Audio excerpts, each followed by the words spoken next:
Alex, ¿tú crees que estamos en la antesala de que el movimiento popular pierda el poder? ¿Está haciendo el esfuerzo para perder el poder? ¿Crees que eso vaya a suceder después de agosto? Mira, yo creo que el 17 de agosto el movimiento al socialismo culmina un ciclo político en el país. ¿Por qué te digo?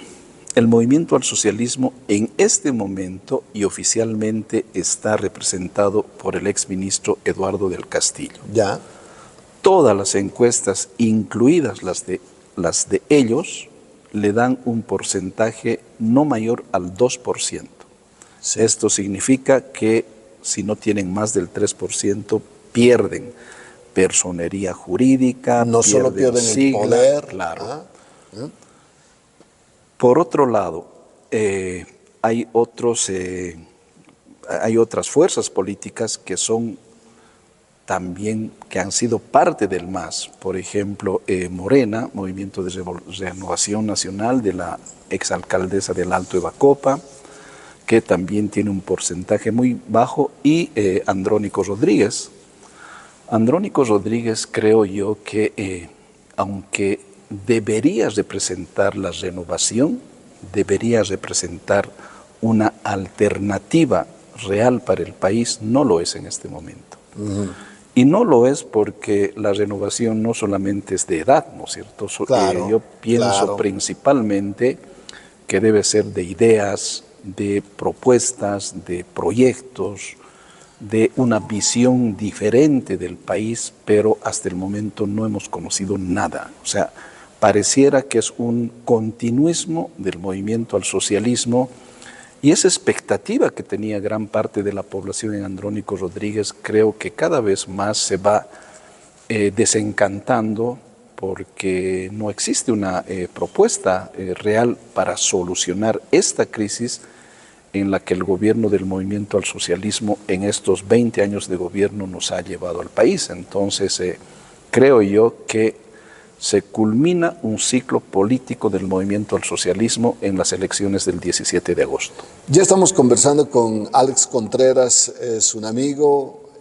periodista, nos hemos conocido como periodistas. Él ha trabajado en el gobierno y ahora está desde el punto de vista del análisis. Te digo, Alex, si Eduardo del Castillo, si Evo Morales, si Andrónico, Evacopa y todo el movimiento popular, además de Félix Pazzi, que también viene de esa misma corriente, están haciendo todo el esfuerzo, el incansable esfuerzo por perder, porque no pueden ni saludarse, ni aglutinarse, ni hacer un movimiento conjunto. ¿Por qué tanto? ¿Por qué tanto así? ¿Por qué hemos llegado a este extremo? Es la angustia de poder que les ha dividido. Creo que hay enfermos por el poder en el país, y uno de ellos es Evo Morales Ayma. Y yo lo digo analizando a Evo de lo que era antes a lo que ha llegado a ser ahora. Su último programa del domingo anterior, Evo, y bueno, tuve el cuidado de escuchar detenidamente, Evo señala que en este momento él tiene un porcentaje de apoyo del 70% de la población. No sé quién o quiénes le hacen creer, debe tener un entorno que le informa y le muestra encuestas, pero él señala y asegura que tiene el 70% de la población. Y además señala que la última movilización del ala evista a la ciudad de La Paz participaron 3.4 millones de personas.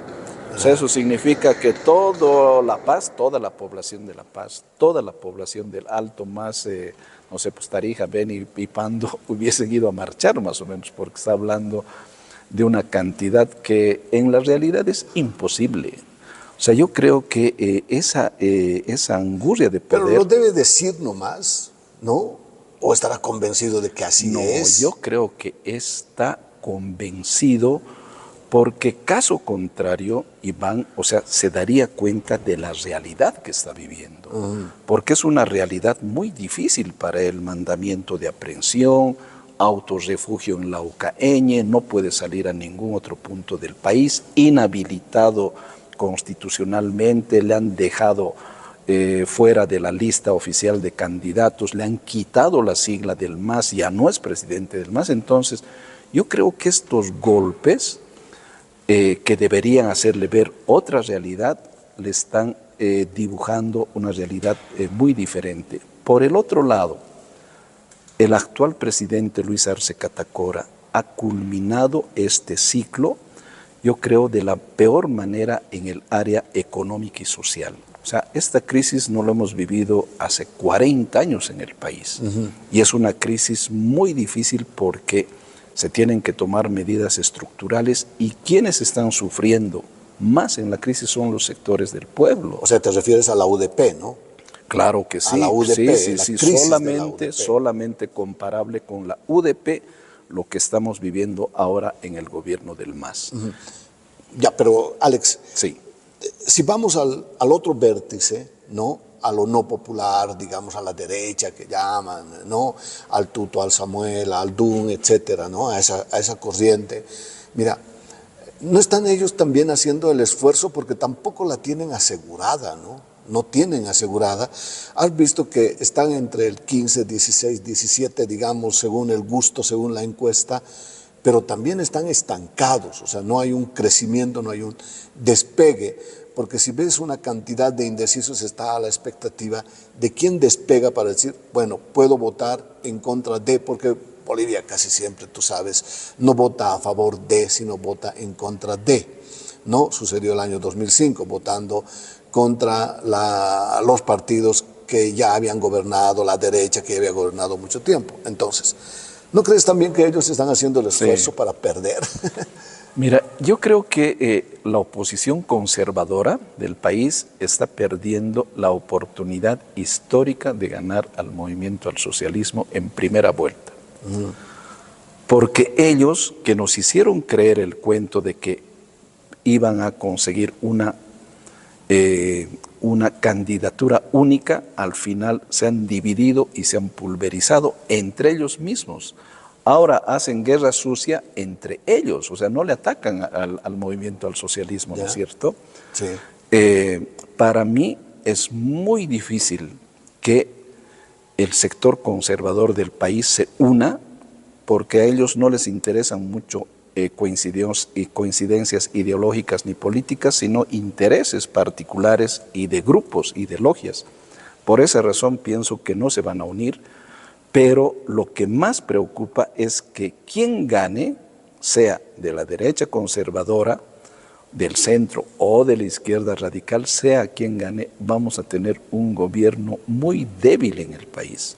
O sea, tiene que llegar otra vez esa época de los pactos, de las megacoaliciones, no hay otra alternativa, y lo que puede llevarnos es a un desgobierno de aquí a corto tiempo. O sea, varios políticos y varios analistas ya señalan que el próximo gobierno, si no es fuerte, incluso no podría culminar los 5 años de gestión. Sí, he escuchado eso, que podría ser de transición. Así ¿no? es. Que podría ser de transición porque si no va a terminar, no podría terminar, sea Andrónico, sea Samuel, sea Tuto, sea quien venga, entonces sería un periodo muy traumático para la población. ¿Coincides con ello? Sí.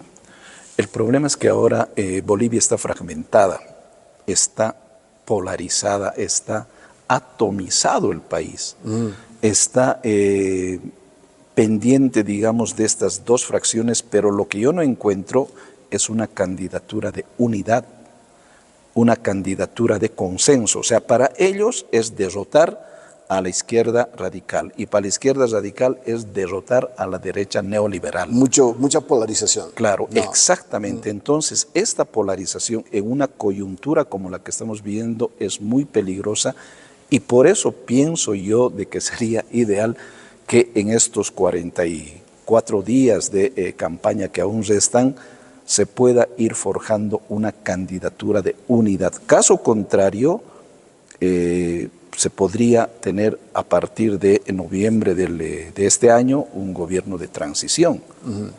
Bueno, Hablando, digamos, de esos movimientos radicales, ¿no? Comandados por Evo y otra gente también con un discurso extremo, radical, cuando apostaron por bloquear el país en varias oportunidades, unas cuantas buenas oportunidades, ¿no? En contra del gobierno de Luis Arce, pensé que no lo iban a lograr, ¿no? Pensé que no lo iban a lograr porque ya no tienen fuerza en todo el país, pero ya no es necesario, digamos, tener fuerza en todo el país, digamos, en todo el cuerpo humano, sino saltar a la yugular, ¿no?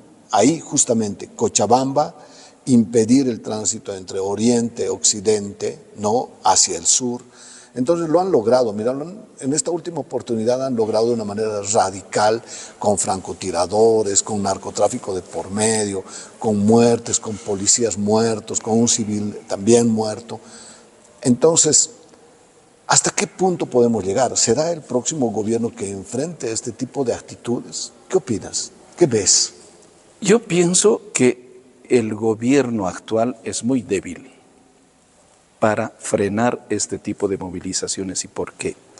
La Organización de los Productores de Coca, según palabras testimoniales de Evo Morales Ayma, ha designado que el 5% de los afiliados a las 6 federaciones sean trasladados a puntos de bloqueo. Estamos hablando aproximadamente de 3.000 personas, porque hay más de 60.000 afiliados a las 6 federaciones. ¿Ya? Estos 3.000 delegados, si tú quieres, bloqueadores, van financiados, van preparados, son reservistas, la mayoría son reservistas, o sea, son los que han ido al cuartel y saben muchas, o sea, el uso de armas de fuego, por ejemplo, ¿no? O están dispuestos a asumir acciones como las de permanecer días, noches enteras en puntos determinados de bloqueo.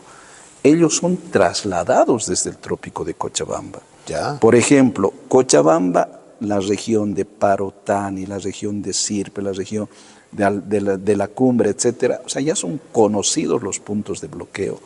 En el otro lado, Vacas, Aiquile, Misca, etcétera, el camino que nos une.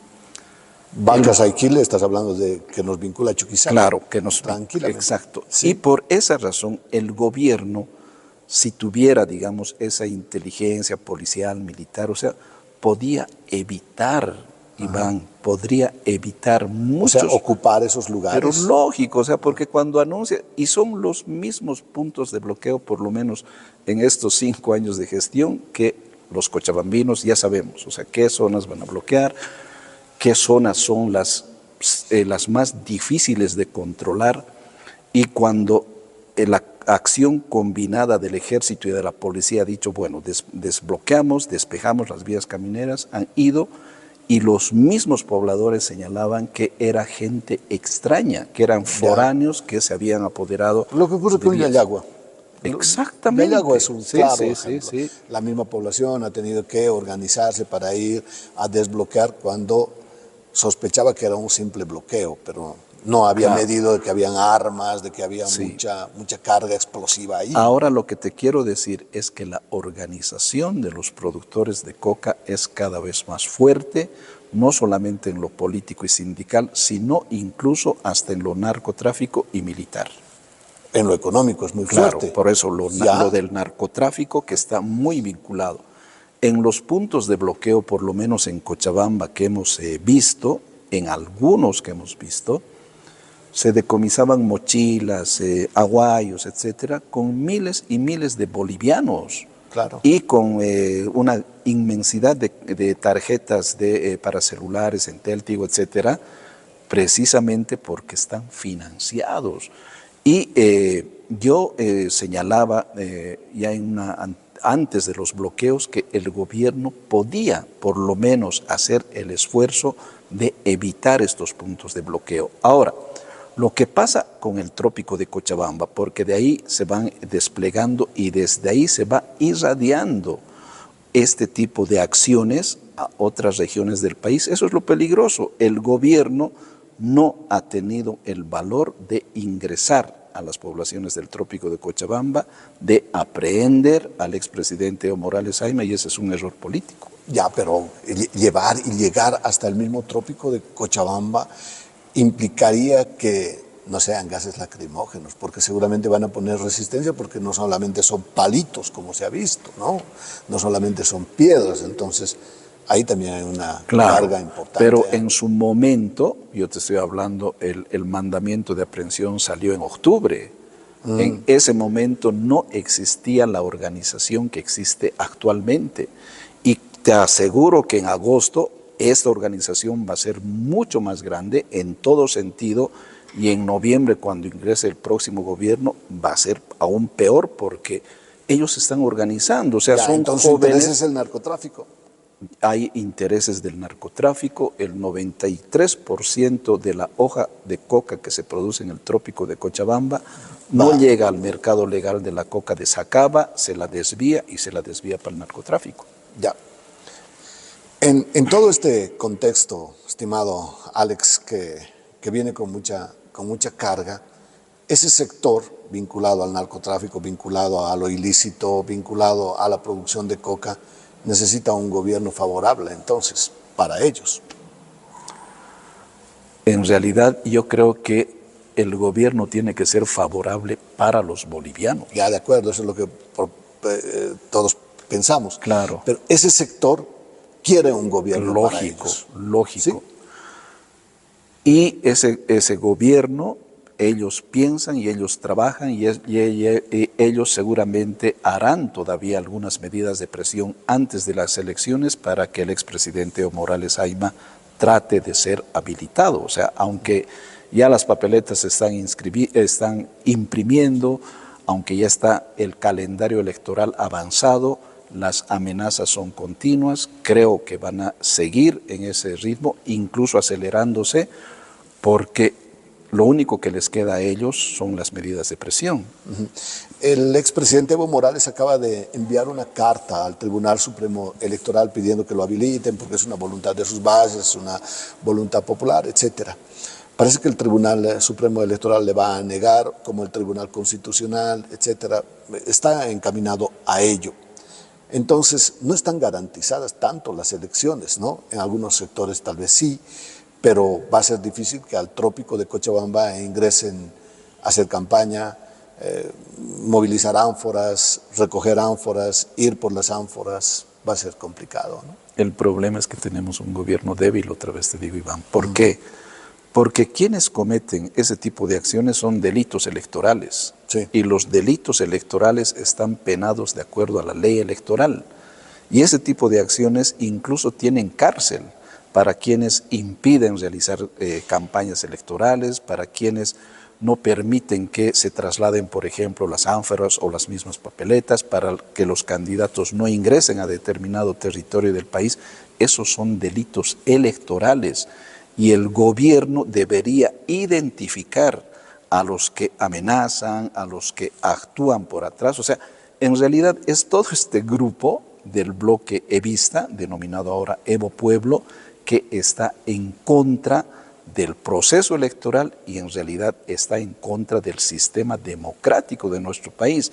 Y por eso te digo, con un gobierno que imponga la ley, eso no debería pasar. Te recuerdo solamente, por ejemplo, las últimas elecciones en Ecuador se realizaron bajo este clima en algunas regiones de los pueblos indígenas. Sí, tan feo, votando con armas de por medio, con custodia militar de por medio. Claro, o sea, es que no se tiene que llegar. Una democracia así medio ridícula, no se debería llegar a esos límites, pero creo que hay sectores en el país que están tratando precisamente de que la solución no sea democrática, sino sea una solución por el desastre. Sí, te voy como abogado del diablo. Tú has repetido ya en 3 oportunidades durante esta entrevista que tenemos un gobierno débil, de Lucho Arce. Yo diría que no es tan débil. La han intentado bajar varias veces y no lo han logrado. Y parece, ¿no?, que va a terminar en noviembre, como está previsto, como está el calendario. Entonces, la pregunta va ahí. ¿Cómo lo ha logrado un gobierno tan débil mantenerse con una crisis y llegar hasta terminar su mandato? Prevendalizando a las organizaciones. Upa. cooptando dirigentes. ¿Prebandalizó Iván a la Central Obrera Boliviana? ¿Sí o no? Prebandalizó a la CESUTCB, al CONAMAC, a los interculturales, a las Bartolinas, al CIDOP, y ahora hay organizaciones paralelas, por lo menos 3 de cada una de las organizaciones que te estoy hablando. Sí, sí, sí. Y el gobierno tuvo el acierto de tener su sustento social y político en la ciudad de La Paz y en el Alto.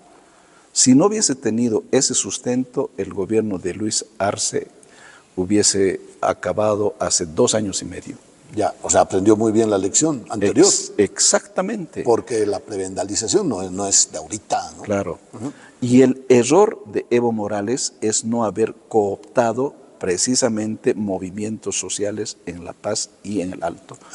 Evo Morales, en el último audio que fue incautado cuando los bloqueos, él negó la autoría, pero luego a través de informes se confirmó, era el Evo, decía, ¿no es cierto?, que el 3% de los cocaleros tenían que llegar al Alto y a la ciudad de La Paz. No llegaron porque antes empezaron los bloqueos, sino por ahí otra hubiese sido la historia. Pero yo, a pesar de que Luis Arce culminará su gestión, pienso que es un gobierno débil en estos temas, sobre todo en la relación que han tenido con este bloque duro que le está dañando al país. O sea, porque no conozco otro ciudadano que tenga, digamos, un mandamiento de aprehensión y que no haya sido detenido. Sí, es un claro ejemplo. Claro. Alex, vamos al capítulo de la administración judicial. El exministro Siles, mira, tan complicado con un audio que parece que es lo menos que ha sucedido en el gobierno, ¿no? Ya recuerdo audios de cuando la Corte Suprema todavía estaba vigente, Edgar Oblitas Fernández, etcétera. Bueno, había de todo en la administración judicial. Mira, Evo Morales ha hecho lo que le ha dado la gana con la justicia, ¿no? Han cambiado la Constitución, han modificado la Constitución, han llamado a un referéndum, han desconocido el referéndum. ¿Tú crees que es reciente lo de Siles, lo del ministro Siles? No. No. En el gobierno de Evo Morales Ayma yo conocía la existencia de gabinetes jurídicos. Sí. Y los gabinetes jurídicos se reunían y señalaban a tal político, hay que cortarle la cabeza. Y eran llamadas desde el Palacio de Gobierno a determinados magistrados, jueces, fiscales, etcétera, y tenían que cumplir esa orden. Entonces se hizo el manejo político de la justicia en el país. Y además pienso, Iván, que aunque debería ser un buen ejemplo y un buen ejercicio democrático la elección de todo el aparato judicial, está mal administrado. ¿Y por qué? Porque lamentablemente es en la Asamblea Plurinacional donde primero se eligen, ¿no es cierto?, a quienes van a postular, y ahí se hacen los amarres políticos. Claro, es una cernida primero ahí. Claro, entonces, antes, con los 2/3 del movimiento al socialismo, todo el aparato jurídico del país, absolutamente todo, estaba manejado desde el poder central. Ahora que hay en la Asamblea Plurinacional también disidentes y hay otros partidos políticos, han participado de la torta, se han cortado, no en partes iguales, pero a cada uno les ha tocado su porción y está funcionando de esa manera la justicia en el país. El caso del exministro Siles y el famoso consorcio, yo creo que devela la existencia de mafias políticas al interior de la justicia del país. Lo que dices es altamente delicado. O sea, no utilizaste el verbo pasado. Has utilizado el verbo presente, que hay mafias. No dijiste hubo, no dijiste había y terminó con Siles, ¿no? No, o sea, porque pienso de que con Siles no se ha acabado todo lo que significa la manipulación, el manejo, el control del aparato judicial desde las esferas de poder. O sea, no, o sea, eso está institucionalizado en el país. Iván. Institucionalizado. Claro, yo creo que está institucionalizado en el país y es el manejo político que se hizo en los anteriores gobiernos, se profundizó en el gobierno de Evo Morales y existe continuidad en el gobierno de Luis Arce. Veo más o menos claridad qué es lo que van a hacer con la subvención de los carburantes, con la economía. Parece que por ahí es una fuerte corriente de qué es lo que saben hacer. Bueno, sus candidatos a vicepresidentes, candidatos a presidentes van por ahí. Lo que todavía no está claro es qué van a hacer con la coca, con la cocaína, con los movimientos sociales, con el movimiento indígena. Eso todavía no está claro, ¿no? Mira, yo creo que va a haber un retroceso de hace 20 años atrás en el país. ¿En qué sentido? Y eso es lo que me preocupa. Me preocupa porque uno de los aciertos que yo valoro del gobierno de Evo Morales Ayma es la inclusión social, ¿no es cierto?, de la participación de pueblos indígenas, campesinos originarios, no solamente a nivel sindicatos, sino en la política del país e incluso en esferas del poder del país. Han habido luces y han habido sombras, ¿no?, en la Como participación. en todo. Exactamente.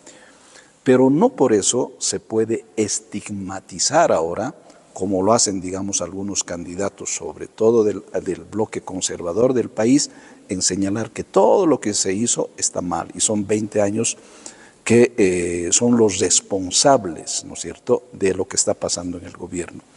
Y lo que me preocupa, cuando te digo un principio, es que el retroceso de los 20 años ahora no solamente sea responsabilidad de este bloque, sino de lo que está pasando al interior del MAS y todas sus facciones. Antes, o sea, las disputas eran cupulares, o sea, Evo versus Lucho, Lucho versus... llegaron a bloques intermedios y ahora están en las bases, o sea, la disputa, Sí, la división es en las bases. Y lo que ha de tardar, o sea, en principio eran las cúpulas. Sí, las cúpulas. sí. Si me lo dijo eso, recuerdo Félix Pazzi, no hay un movimiento, no se ha roto el movimiento. Es una pelea entre Lucho y Evo, pero eso lo ha ido bajando. Claro. Dices, ¿no? Ha ido Después, bajando. dirigentes intermedios, se han partido las organizaciones, se han dividido en 3 facciones, CBS, CONAMAX, sí, etcétera, y ahora están en las bases, o sea, son las bases evistas, las bases arcistas, las bases androniquistas, las bases de Choquehuanca, etcétera, las que se están disputando los pequeños espacios de poder, y eso les está haciendo volver a lo que era el movimiento indígena, originario y campesino del país hace 20 años. Entonces, esto tiene que durar un nuevo proceso de recomposición, pero al menos particularmente eso es lo que más me preocupa. Me llamó la atención que digas que Evo Morales haya sido el factor de unidad del movimiento social y que haya habido un factor de inclusión, ¿no? Incorporar a los indígenas, a los campesinos, al poder, a las organizaciones, está bien. Pero no será el mismo protagonista que los llevó, que los acogió y que sea un factor de unidad y ahora esté poniendo en riesgo ese avance, esa inclusión, o sea, el propio Evo Morales. Claro, es que la angustia de poder no solamente ha destruido al MAS, la angustia de poder ha destruido a las personas. Y una de esas personas que más ha sido destruida por esta angustia de poder es Evo Morales Ayma, sin lugar a dudas. Y por eso pienso yo que esta su angustia, esta su ambición, esta su enfermedad del poder está destruyendo al movimiento indígena, originario y campesino del país. Sí, pero hay un riesgo ahí, van a retroceder mujeres, van a retroceder indígenas, campesinos, sus reivindicaciones, su oportunidad. O sea, y ese es un gran problema de la polarización, ¿no? Basta de campesinos, basta de indígenas, vayan al campo, no vuelvan de donde han venido, no, ahora es el tiempo de las clases medias, de las clases de élite. Es un gran riesgo, me parece. Sí, precisamente por eso lo que me preocupa es que el bloque conservador del país, si toma el poder, no está tomando en cuenta, no está incluyendo a este sector. Y este sector, Iván, queramos o no, cuando se organiza y se levanta, cuando despierta ese gigante, o sea, es capaz de todo en el país y tenemos varios episodios y varias desde partes raza de la bronce historia. Me estás hablando, ¿eh? Desde raza de bronce. Pero, y claro, y después en la etapa, digamos, más contemporánea, el país ha sido un país de guerras, la guerra del gas, la guerra de la coca, la guerra del agua, ¿no es cierto?, que han derribado gobiernos, precisamente porque este sector no ha estado incluido. Los 20 años de gobierno del MAS, incluido Evo Morales y Luis Arce Catacora, ha estado sustentado. Los pilares fundamentales han sido estas bases, ¿no es cierto? Y van entonces, si estas bases están divididas, destruidas y no son tomadas en cuenta por este bloque, yo creo que vamos a tener un gobierno de transición. Alex, para terminar, ¿cómo ves el tema del periodismo? ¿El periodismo contribuye a esta polarización? ¿Contribuye a que puedan sentarse, para que puedan juntarse, para que pueda, digamos, el país pueda trabajar con sus diversidades? ¿El periodismo es un factor polarizante o es un factor dialogante? Mira, el gobierno creo que también ha cometido un error con la mayoría de los medios de comunicación del país. ¿Cuál es? Es haber cooptado varios medios de comunicación y haberles estigmatizado y liquidado a algunos medios de comunicación y periodistas que eran denominados independientes. Te doy 2 ejemplos de lo que ha sucedido el año pasado. El cierre de Página 7, que ha sido un estrangulamiento directo desde esferas de poder, y ellos lo han manifestado, y la venta de acciones del 100% de acciones del periódico Los Tiempos a una familia muy ligada al movimiento al socialismo, ¿no? Que al día siguiente de que fue vendida Los Tiempos, apareció una separata de 4 páginas de toda la publicidad del gobierno. Entonces estaba dando más o menos la bienvenida. He tenido el cuidado de revisar a través del SICOES, ¿no? El SICOES, que es el aparato del Estado donde están todo lo que significa la publicidad gubernamental. Y he quedado sorprendido, ¿sabes qué, Iván? Hay medios de comunicación de exministros, de exviceministros, hay medios de comunicación que ni se los conoce ni se los lee en el país. Y ahora que estoy viajando he visto, por ejemplo, el Mamoré, el Norteño, La Época, no sé qué, medios de comunicación donde vos ves la mitad son páginas enteras de publicidad de empresas, ministerios y viceministerios del gobierno, y la mitad son información que apoyan al gobierno, por ejemplo, que reciben miles de bolivianos en desmedro de periodistas, de medios de comunicación que tienen cobertura, que quieren llevar cierta independencia en lo que significa la información, pero que el gobierno lo ha hecho mucho daño a los medios de comunicación. Estaba intentando, mientras hablaba, estaba intentando recordar el calificativo que nos habían puesto el grupo de no sé qué, ¿te acuerdas? El cártel de la mentira. El cártel de la mentira. Claro, claro. Por eso el gobierno... Como todo es tan pasajero que me había olvidado. No, el cártel de la mentira dijo, tales medios de comunicación son parte del cártel de la mentira en el país. Ajá. Y a estos medios de comunicación no hay que darles un solo peso de publicidad, pero a los otros medios de comunicación que eran parte del oficialismo se les ha llenado de dinero. Entonces yo creo, Iván, que haciendo, digamos, un análisis no detallado, pienso que el gobierno también ha tratado de cooptar algunos medios de comunicación y ha hecho daño a la labor periodística en el país. Bueno, seguir viniendo a Sucre, te agradezco muchísimo, aquí te esperamos. Muchas gracias. Gracias, Iván. Un gusto siempre. Un gusto verte.